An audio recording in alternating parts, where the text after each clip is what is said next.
Welcome to the return of Under the Covers, a series where we take a look back at some of the gaming magazine covers of yesteryear. This is our first entry in the series in a while, but due to popular demand, well, one person, but it's an important person.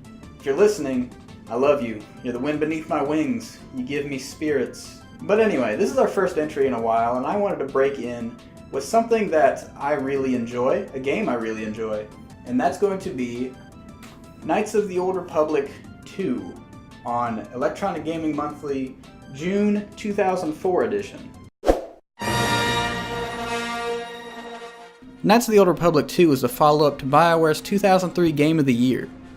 The sequel was slated by LucasArts for a release just a little over a year later, which is absolutely absurd by today's standards. Especially since BioWare was already busy with development on their next game, Jade Empire. Luckily, BioWare had some friends in the industry they could trust in Chris Avellone and Obsidian Entertainment. But here's the rub. The release schedule for KotOR 2 was so tight, Obsidian had to start the early stages of conceptualization before KotOR 1 released.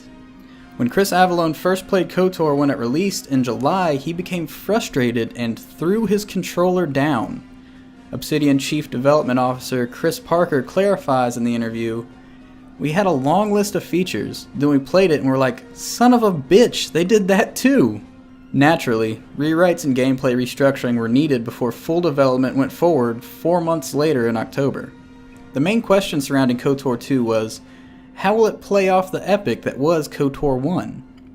The follow-up is set 5 years after the end of the first and puts the player in the space boots of a Jedi exile. This is a departure from the first game where your character woke up as a scout, soldier, or scoundrel with no real hint of a Force-sensitive background.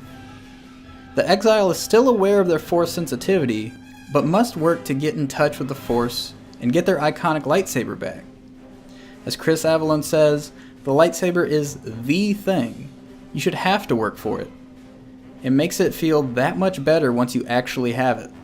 Once you reach the level of getting that saber, your exile is close to choosing from the new prestige classes of Jedi Weapon Master, Jedi Watchman, Jedi Master, Sith Lord, Sith Marauder, or Sith Assassin. Despite all the new powers and equipment, at its heart, KotOR 2 is a game all about characters and world building. Which brings us to the biggest point. Where is Revan? The story of one, spoiler alert, shows that our character was the legendary Sith Lord Darth Revan all along. So naturally one would wonder where the story goes from there. Avellone says about a year after the end of the first game, Revan took off to the unknown regions and hasn't been heard from since. However, fear not, Revan isn't totally abandoned. Despite going back to his home planet for their people needed him, I have to go now. My planet needs me. Your exile was a close confidant to Revan during the Mandalorian Wars, which is the catalyst for your exile's exhalation. One of the running subplots of the game is other characters asking how your character remembers Revan, which shapes the narrative going forward. As Avellone says, we tried to sneak it in subtly. I didn't want to stomp all over anyone's decisions from the first game. Knights of the Old Republic 2 took so much of what the original had built and just added to it. As the team states, they thought the gameplay of the first was pretty impeccable for the time, so the interface and combat remains mostly unchanged. Also, due to the extremely tight deadline, there were no real graphical enhancements. As producer Michael Gallo says, technically this is the first KotOR, but the team went to great lengths to create new assets and landscapes to make a similar looking game feel like a distinct experience. Of course, a big part of making this feel like an entirely new game was to give us a whole new cast of characters. According to Gallo, the team felt that some of the characters were underutilized in the first game. Outside of a handful of character-specific side stories, a point of the game which Avellone himself loved, and this love becomes apparent in the final product of 2, with each character having their own rich backstory and motivations, who also are influenced by your character's actions. As a side note, the coolest part of this game is that each non-droid character can be discovered to be Force sensitive and can be trained in the ways of the Jedi or Sith if they admire your character enough. So those were the hot scoops of the day, but how did the game fare? Were the critics as in love with this follow-up as much as its predecessor? Well, Metacritic has the game resting at a nice 86 out of 100, which is a few points shy of the first game, but still very solid. Our writers over at EGM, who did the cover story, gave the game an 82, just a little under the average. But while it was reviewed pretty highly, the most biting criticisms came from the console port, which had more bugs and more of an unfinished state due to releasing 2 months earlier than the PC version and not having access to patches. The good old days. Due to the incredibly tight deadline that LucasArts put on Obsidian Entertainment, huge swaths of the games had to catch the axe.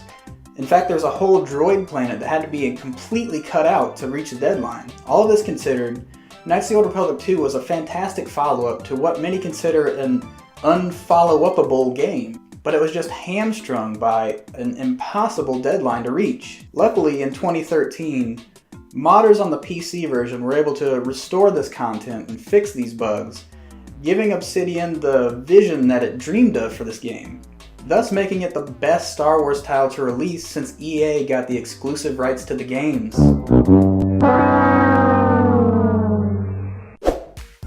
Now it's time for Extra Credits, a segment where we take a look at another interesting article in the issue.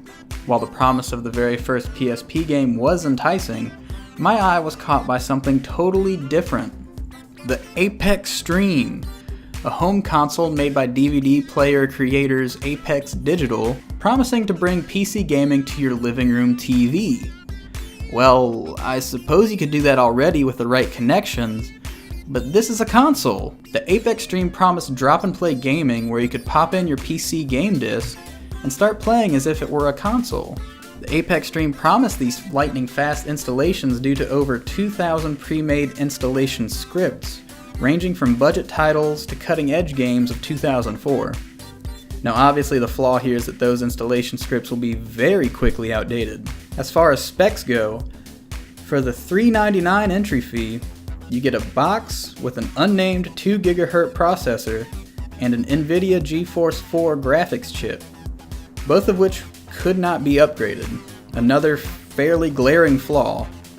Curtis Kaiser, the creator of the system, very naively went on record as saying game makers will look and say, "Hey, we have several 100,000 Apex Stream systems out there. Do we want to leave them out?" As it turns out, the Apex Stream was scrapped in the same year it was announced. Who would have thought that it would be hard to sell a console at twice the price of the Xbox at the time? The specs would go out of date almost immediately. Console players found it too pricey. PC players already had PCs, so why bother? The market for this product was way too thin, and that's why Steam boxes, the Apex Stream, failed.